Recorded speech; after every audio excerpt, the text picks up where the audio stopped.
Students, ladies and gentlemen, I think the nation is in a hurry, just like I was in a hurry to come to the podium.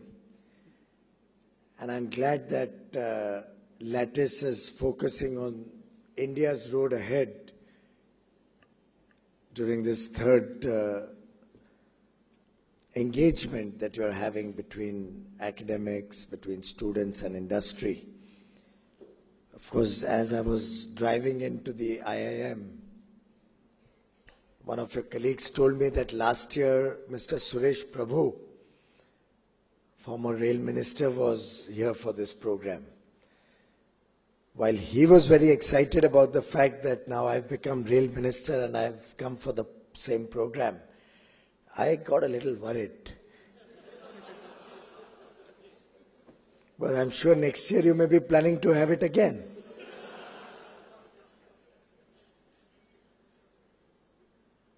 But IIM has had such a rich history of turning out wonderful professionals.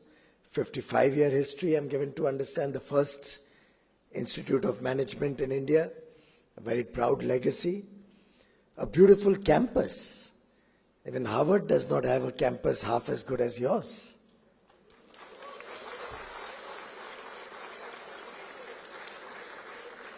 And I've asked my colleague to try and get me a Subway sandwich which I can eat on the way back.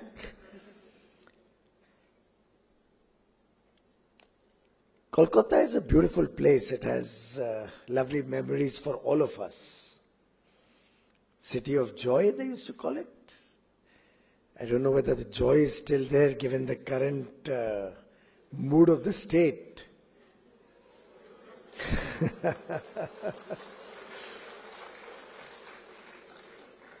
But I remember all through my childhood, we used to look up to Calcutta as that place where all the youngsters can go and have fun and really live it up. And I do hope all the students who've come from outside West Bengal or Kolkata use this opportunity to really look at a 360-degree experience of Kolkata, because it's a beautiful place. It's a city which has so many firsts, so many things. Of course, it was the national capital before Delhi became the capital for strategic reasons when the British moved there. But so many firsts in your city. The first passenger train in eastern India from Hooghly to Howrah. In fact, State Bank, where I was a director, has its headquarters and registered office here. We used to come here every year for our annual board meetings. The first metro started here more than 33 years ago. So it's not as if India has not been able to keep pace with time. But sadly, India has not been a nation in a hurry for a long time. And therefore, this new India that we are all envisaging is a nation which is looking to transform itself over the next 5 years. Just like between 1942 and 1947, 50 years ago, 75 years ago, India got independence, but the real foundation of that was on 9th of August 1942 in my city of Mumbai, when the Quit India movement was launched. And just like from 1942 to 1947, you saw India and the Indian independence movement transform us from a colony to an independent nation. I do hope and believe the next 5 years, from 2017 to 2022, will help transform our nation, our beloved nation, to meet the needs of 1 billion plus people, to make it a society which is amongst the developed nations in the world. As Honorable Prime Minister said from the ramparts of the Red Fort on 15th of August 2017, many of you may not have heard it because I don't know if IIM students get up so early in the morning at 7:30. But if I may be permitted to quote from Prime Minister Modi's exposition of what he believes is the new India, what he believes is the emerging India, what is that transformation that each one of us look forward to? And I quote, New India, where the poor would have houses and access to water and electricity, where farmers would be free from worry and would earn twice of what they earn today. Youth and women would get ample opportunities to fulfill their dreams. An India free from terrorism, communalism, casteism, corruption and nepotism. And an India which is clean and healthy. And I think that's the dream that each one of us has. That's the dream that India has.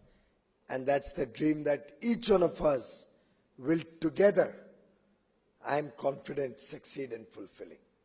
And as President Ramnath Kovindji, when he assumed office, said, this vision cannot be translated into reality. This dream cannot be fulfilled. This commitment cannot be met, but for the support of 125 crore Indians. Until we all participate in making this a national movement and we all collectively contribute to preparing India to achieve its true potential, this mission cannot succeed.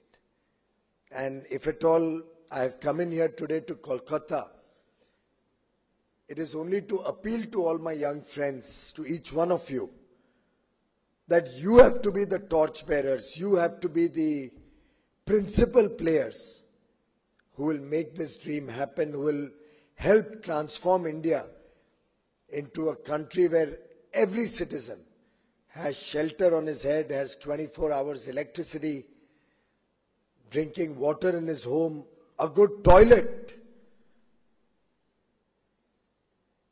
access through good roads, quality education in his vicinity, health care for his parents and children, so that never again do we have to watch on television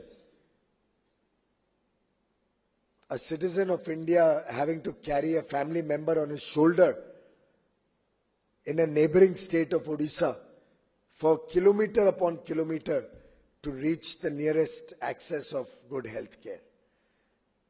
It's a matter of shame for the nation collectively that 70 years after independence, we still have millions suffering from malnutrition. Our quality of education doesn't take us beyond probably the last 5 ranks in the last ACER study.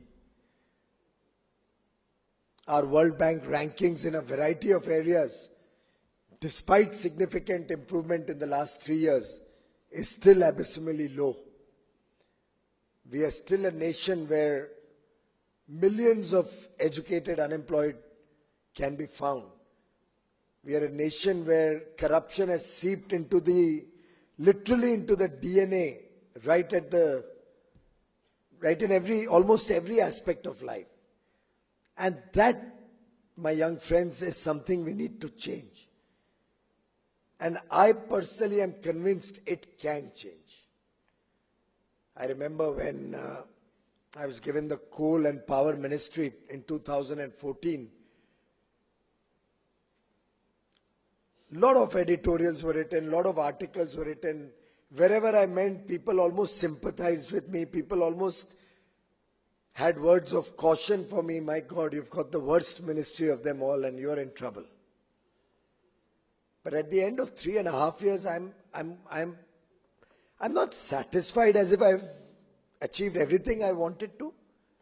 But I certainly am happy that we have been able to change the mood of the nation from one of constant despair, a mindset of shortages. And I don't know if you remember, 3.5 years ago, the headlines used to scream, we've run out of coal, we don't have enough power, Everybody is suffering for lack of coal. Power plants are not able to run to their full potential. More used to be discussed on when power will come back rather than only when power will go.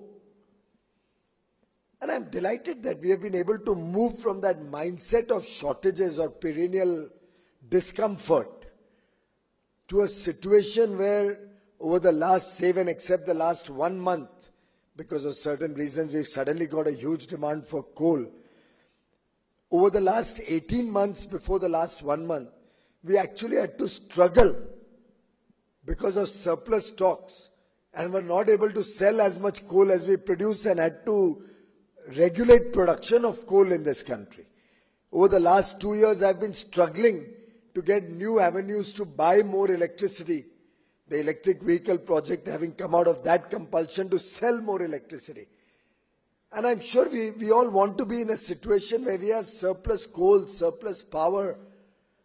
We all want to have competition. We all as consumers want to have the ability to choose, the ability to negotiate, which I'm sure you're being taught in your institute, and get better terms and a better deal for the consumers of India.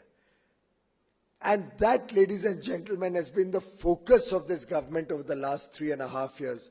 How can we change the mood of the nation? How can we bring back the mojo once again into the people of India? How can we once again reignite that investment climate? And how can we take this country into an age which at one point of time we used to call ourselves Sone ki Chidiya, the golden age of India? Can we rethink our priorities? Can we once again plan for an India ahead where all of us can live a life without fear and a life of fulfillment? In fact, the greatest challenge before us as we embark on this transformation journey is not of resources, is not of our ability to do these transformational changes. It's not as if the nation has any reason why we should still have 1/3 of our people living an incomplete life. Many of them in poverty. I think we need to really harness the power of youth, the ambition of youth, the ideas of youth, your abilities, and change the mindset of the nation to think with positivity, to believe in yourself, to believe in our own ability, in our ideas, to aim big, to dare to dream, as Dhirubhai Ambani had said. In fact, many of you may recall Martin Luther King and that famous comment of his, "I have a dream." And unless he had that passion, that vigor, that dream, that desire to change, I don't think America could have been unshackled from racism. It is that power within each one of us, and it is not as if Mr. Modi has any more desire and dream than each one of you in this room. It's not as if I can do any different or more than every one of you in this audience today. It's only the collective wisdom and the collective effort that can then have transformational results. And I've come to really appeal to each one of you. And I'm actually delighted that many of you are from this PGPEX program where you've spent a few years and then come in to do a 1-year program.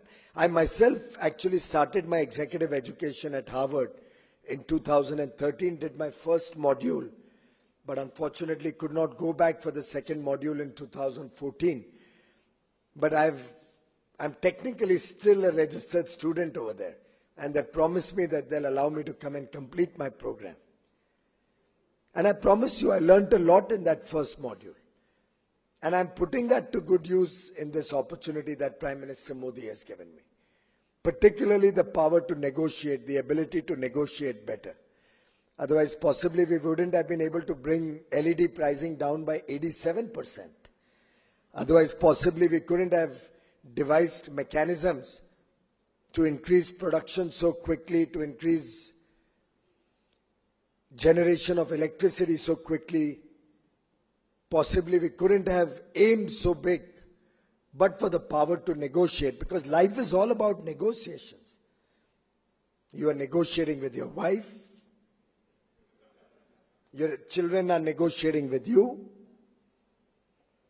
you are negotiating with your professors, citizens are negotiating. Well, one can negotiate even with the constable who catches you breaking a signal. But otherwise, we are all in negotiation in our life. And I think that must be certainly one of the subjects you're learning. And what we now need to do is negotiate a better deal for the future of India, for the people of India, for our future, our family's future.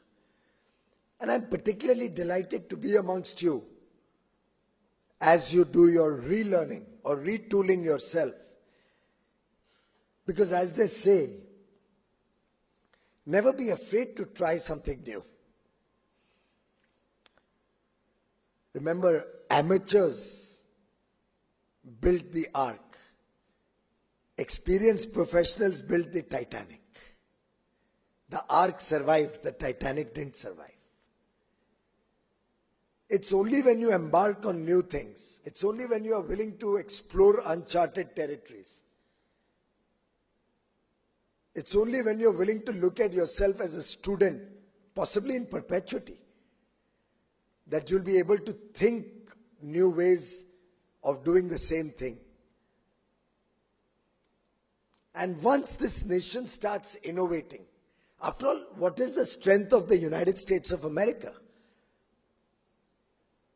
Why does Europe has seen so much progress in such a short period of time?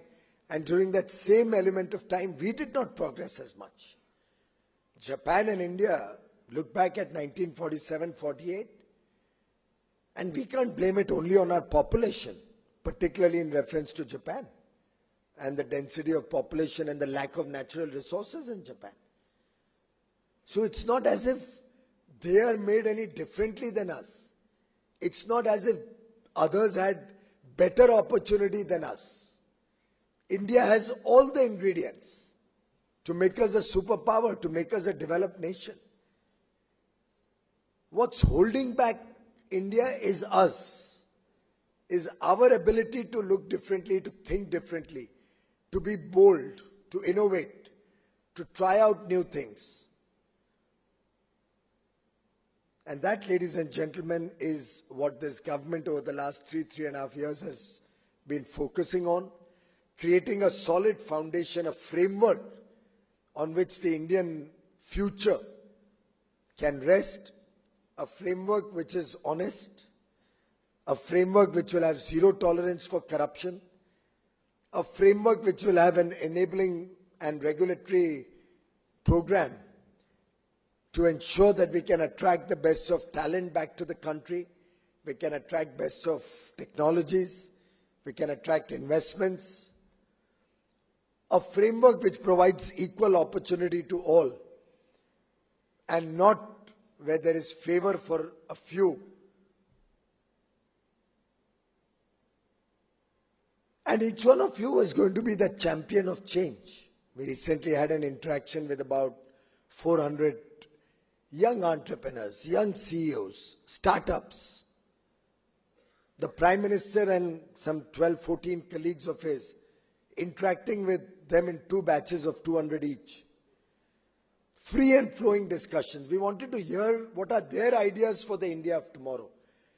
And I promise you, some of the ideas that came out were brilliant. If we were to compare the ideas between the younger lot, the young CEOs, the young entrepreneurs, the young startups, vis-a-vis the more experienced persons, I promise you the younger ones came out with better ideas.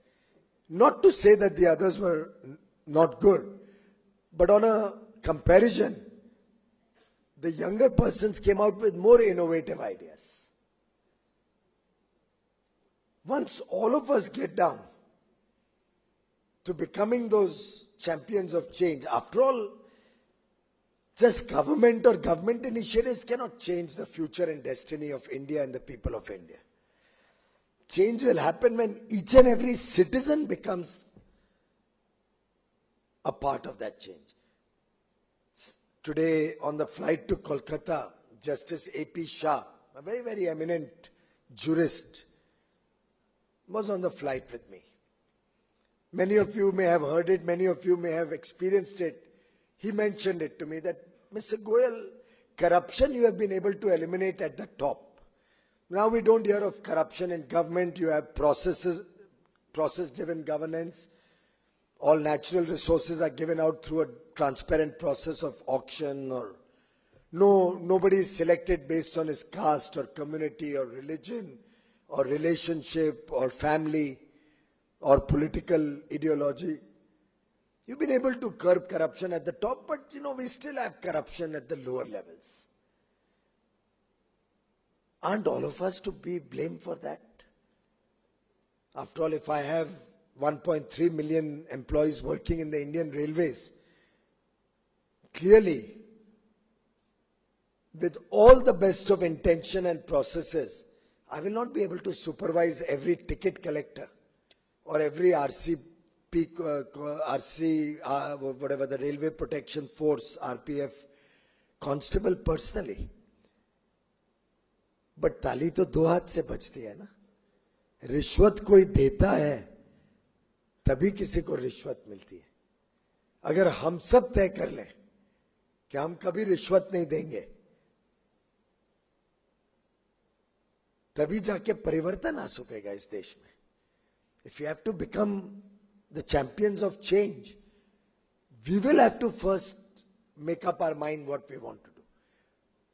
You may be reading of late about thousands of shell companies. I believe the maximum number are housed in this city of joy,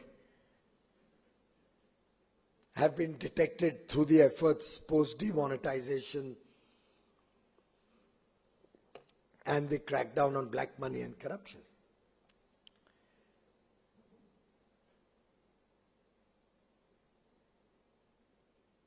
Now, Prime Minister Modi, when he was mentioning and talking to the chartered accountants on 1st of July, which is Chartered Accountants Day, on my request, he had agreed to address them. It was also the day GST was being launched, which was a milestone. It's probably the biggest reform ever embarked anywhere in the world at the scale at which it's being done in India.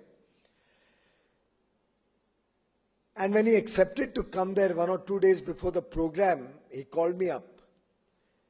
And he said, Piyush, I want to speak my mind to the chartered accountants. I said, please do. I don't know if any of you heard his speech on 1st of July at the Indira Gandhi Stadium. It was a chartered accountants program where students who were CA students were also invited. Indira Gandhi Stadium is a big stadium. It accommodates more than 20,000 people. When the SPG, Special Protection Group, which looks after PM security, went there 2 days before the program, they hit their head and told the CA Institute officials, they said, guys, please organize some buses and get some people to fill up these large stadiums, because you guys are not going to be able to get 20,000 people to come in this stadium.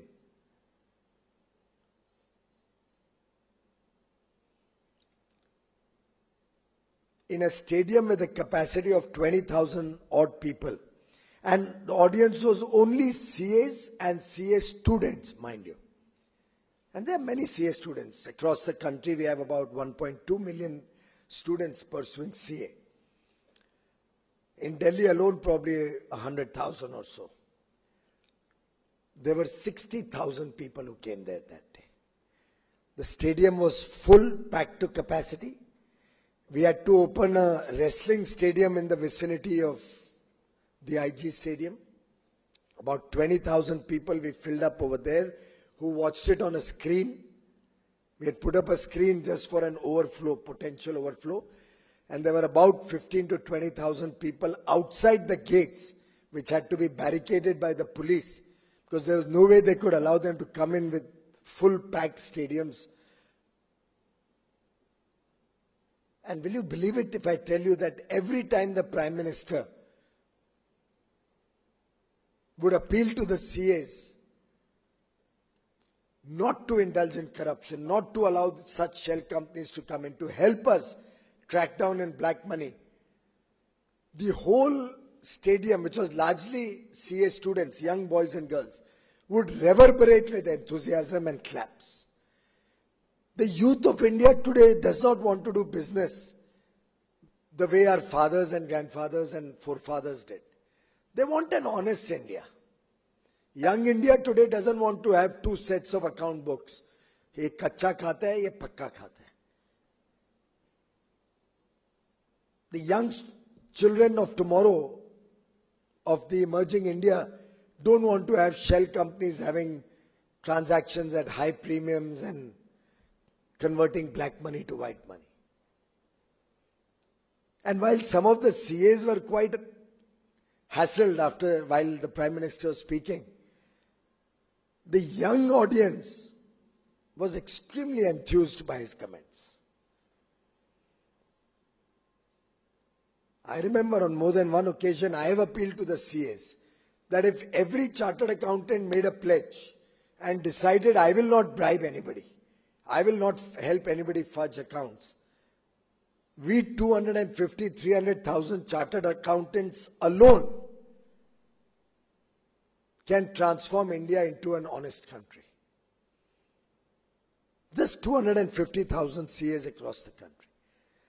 And similarly, if all of us young professionals in this country, and I don't think there'll be a single company of size, scale and repute in the country, other than the government companies possibly, where you won't have alumni of IIM, Kolkata, Bangalore, Ahmedabad, etc. Not a single company, I would believe, in the country. And you have all excelled all over the world, wherever you all went. Can we not have that same excellence in our own Indian companies, in our own Indian atmosphere? It's possible. And I'd urge you to look at the track record of the last 3 years. In every area, what transformational initiatives have been taken to bring transparency to governance, to remove and eliminate potential avenues of corruption. How projects have been scaled up. I don't know what is used in the IIM campus, but we have promoted LED bulbs. Now, LED bulbs are good for the country because not only do they save energy, thereby helping consumers reduce their electricity bills, but they also reduce carbon dioxide emission because energy consumption and therefore generation falls. And by the way, every unit of electricity you save is equivalent to 1.3 units of energy produced, considering the large amount of wastage and T&D losses, AT&C losses, power theft. Until 2013-14, India, we had a company called Energy Efficiency Services Limited. It's a government-promoted company. It had a turnover of 35 crores in 2013-14. It was buying 7-watt LED bulbs at 310 rupees each, plus taxes, distribution, marketing, all those costs. Therefore, the LED bulb became so expensive that government had to give 100 rupees subsidy. And even with that, they were only able to sell 6 lakh bulbs in a year. 6 lakh bulbs in a year. 7-watt bulb, 310 rupees. You must have heard about Prime Minister Modi's comments more before the election, when the Gujarat model of governance used to be discussed, about speed, scale, and skill. We brought that into this program. We made a target that in the next 4 years, from 6 lakh bulbs per year, we will ensure that India changes 77 crore bulbs to LEDs over the next 4 years. We made that in 2015. We are now 2.5 years into that program. You'll be happy to know that ESL alone in the last 2.5 years, from 6 lakh a year, in the last 2.5 years has sold 26 crore LED bulbs. The private sector sold another 41 crore. 67 crore LED bulbs have been sold only in the last 2.5 years. And you know the price, what used to be purchased at 310 rupees for a 7-watt bulb, we now procure 9-watt bulbs, 30% more light illumination for only 40 rupees. 87% reduction in price. By the time we sell it to the consumers, it's probably 65 rupees or thereabouts. The payback, the savings in your bills gives you a payback, at least for people in this room, probably of 2 months. Because your electricity bills consumption would be on the higher side. 2 months it pays back, and then it has a life of 5, 7, 10 years.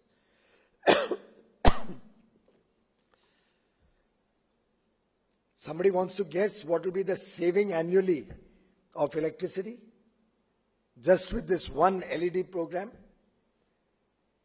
112 billion units of electricity annually. What will be the saving in all the consumers' energy bills? 40,000 crore rupees annually. When all the bulbs in India changed to LED, we would not have spent more than 10,000-12,000 crores, maybe 15,000 crores, for replacing all the bulbs and tube lights in the country. Maybe not even that much at these prices, I think not even 10,000 crores. Under 10,000 crore investment, annual saving of 40,000 crore rupees. Carbon dioxide emission falls by 80 million tons because of this saved energy. And we'll avoid a peak demand of nearly 22 gigawatt, which means we save 1,40,000 crores of investment to set up that much more energy capacity or generating capacity. Just one single program, reflecting the speed and scale. What was sold 6 lakh in a year at 87% lower prices is now sold 6 lakh in a day, every single day. And ESL, which did 35 crore turnover in the year 14, by 2019, in 5 years, of which the first year we didn't do anything, I was still getting the ropes of the work, we'll do 10,000 crore rupee turnover. I hope some IIM Kolkata graduates think of joining that company. It'll be the fastest roll-up. You tell me a private company with this kind of a roll-up, scale-up, with prices falling 87%, turnover going up from 35 crores to 10,000 crores. They're doing other things also now. Energy efficient agricultural pumps, audit of buildings to convert them to efficient buildings, etc. But I gave this example only to reflect the scale and the skill with which these programs are executed speedily. Just to reflect the mindset of change that is possible in the new India of tomorrow, which each one of you has to implement. Policymakers can be enablers. We can run a few programs like this. But each one of us has to think differently.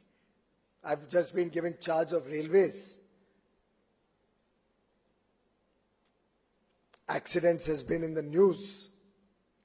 I had a review meeting day before yesterday where some decisions were made. Almost 21 major decisions were made related to safety. 3 or 4 of them I gave out in the press also. Unmanned railway crossings. We've had this story for years and years.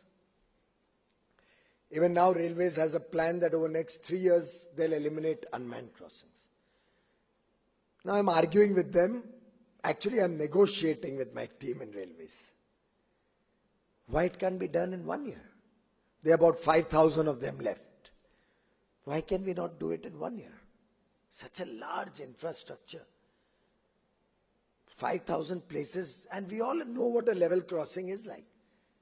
Needs a barricading, needs a prefab structure where a man can sit, needs telecommunication, and we have RailTel optic fiber all across the railway network. Period. Probably the investment in all of this in 5,000 locations, when done together, will also bring down the cost on every location because of economies of scale and speed of execution. Just like happened in the LED program.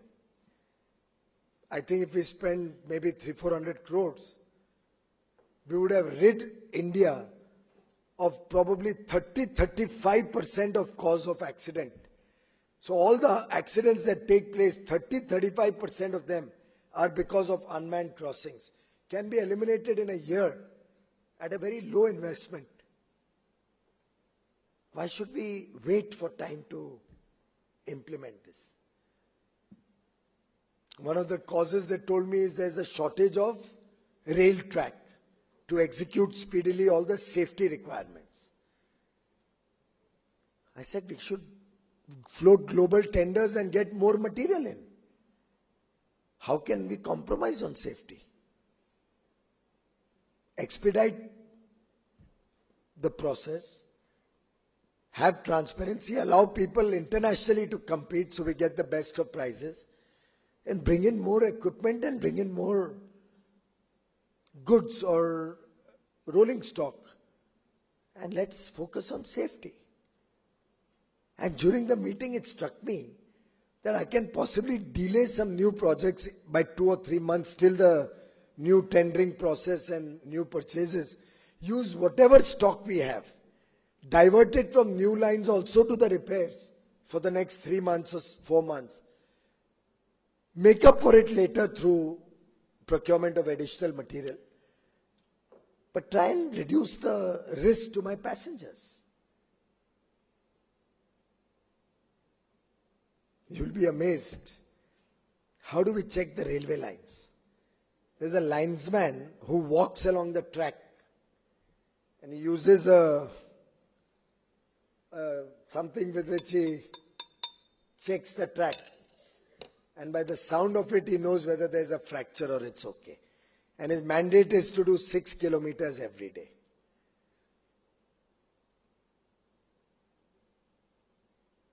They even told me I need to hire 260,000 more people if I want to make Indian Railways safe.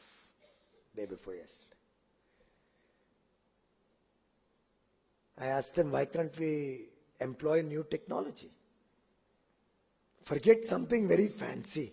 Even if you had a small rail car with sensors or a small X-ray equipment or microscope or whatever, which reading can through communication, again RailTel is available, be available both for the person running it and also in the control room for the experts to see. I think we can do the same job with 1/10 the number of people and may not have to burden the railways with more inefficiency. Some press asked me that passengers are being subsidized 33,000 crores. I said, yes, there may be some element of subsidy, but I don't think it's 33,000 crores. I can't pass on my inefficiency to the passengers of India. I mean, just imagine if I produce a motorcycle and Professor Sarkar produces a motorcycle. He does it efficiently. I'm inefficient in my work. I consume 30% more electricity in my factory than him. I have 20% more labor in my factory than him. I drive in a Rolls Royce and a private plane. He uses the Indian Railways. His motorcycle with his profit margin costs 70,000 rupees. Can I come and tell you, look guys, I'm an inefficient producer of motorcycles. Kindly pay me 85,000 for my motorcycle. Don't buy it from him.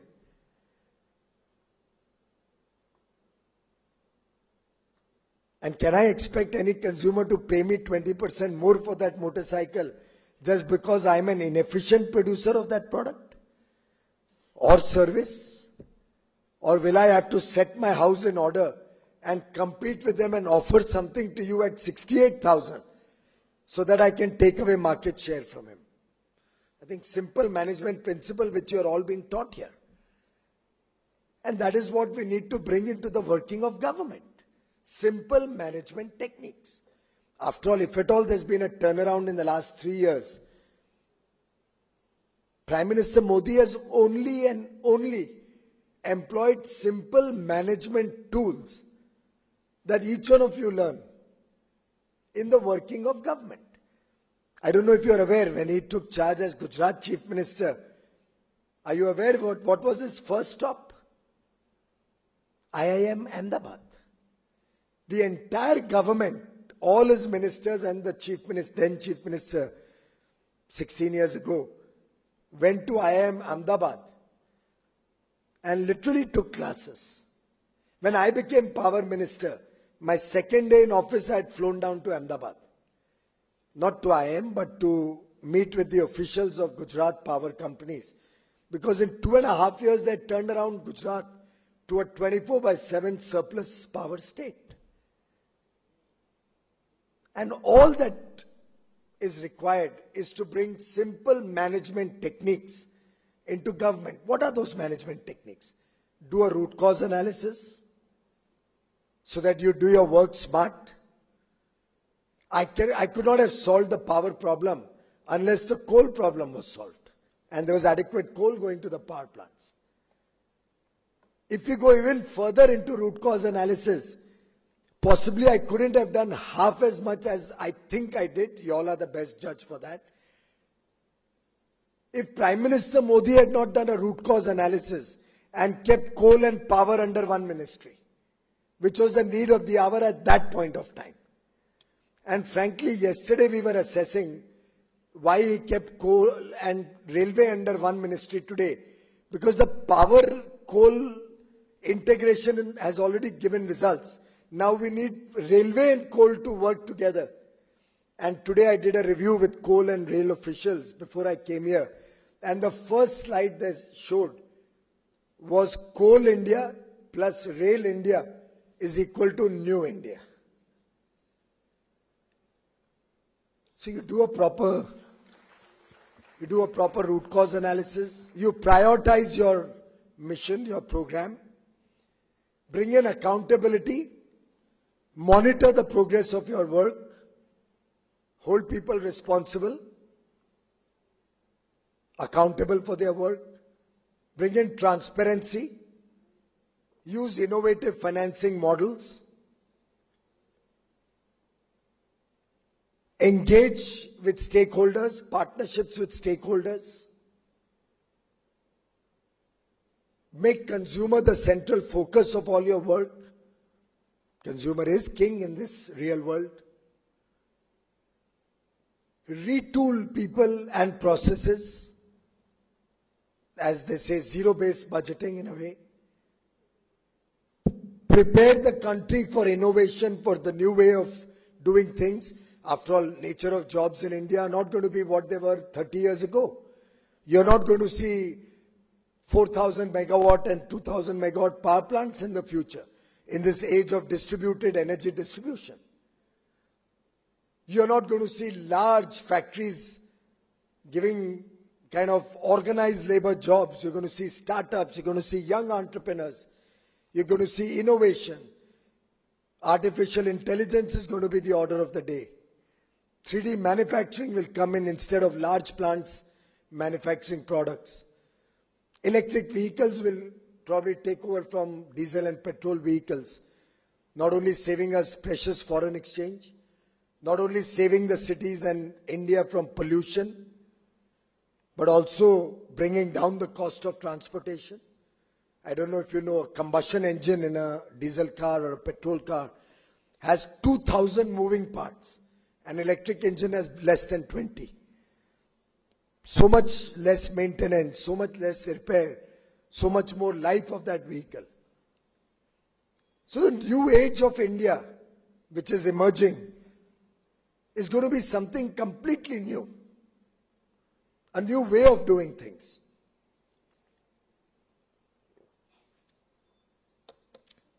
It's like there's that story. And while we are doing all this, the country's engine has to keep moving. It's not as if I can say, okay, stop everything. Now we'll retool, we'll reskill, start afresh, and then we'll restart in a new way. Everything has to be done while the engine is moving. And there's a small story around it.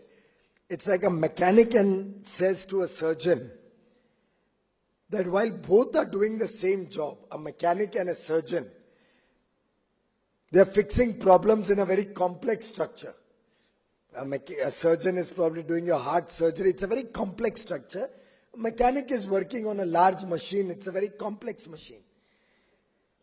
But the surgeon gets paid 10 times more than the mechanic.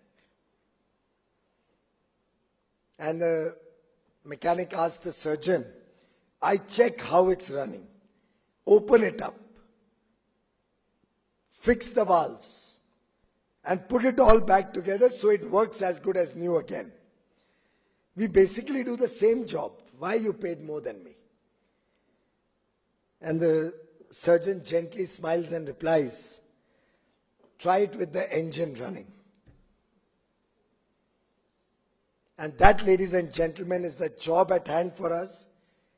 We have to create together. I'm not saying us as in me or the esteemed professors and management of IIM alone. It's the job of all of us. How we are going to create, how we are going to make this new India, this mission for new India, this vision of new India become a part of our mindset, become a part of our journey in the next 5 years and beyond. How each one of us is going to be a partner in this journey, a stakeholder. How each one of us is going to dream that new India. How each one of us is going to live to fulfill that dream. And that's, ladies and gentlemen, the only way. When 125 crore Indians move one step forward, India will take 125 crore steps forward. Thank you very much.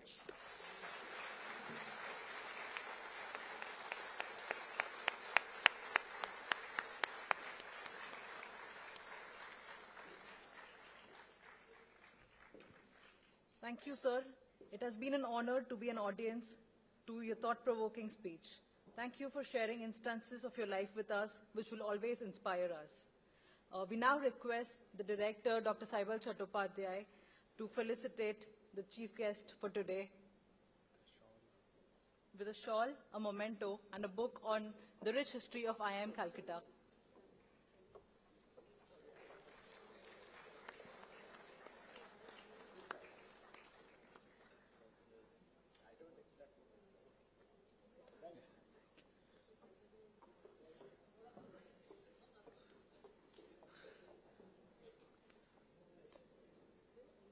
Now, may I please call upon Sri Uttam Sarkar, Dean, New Initiatives and External Relations, for the vote of thanks.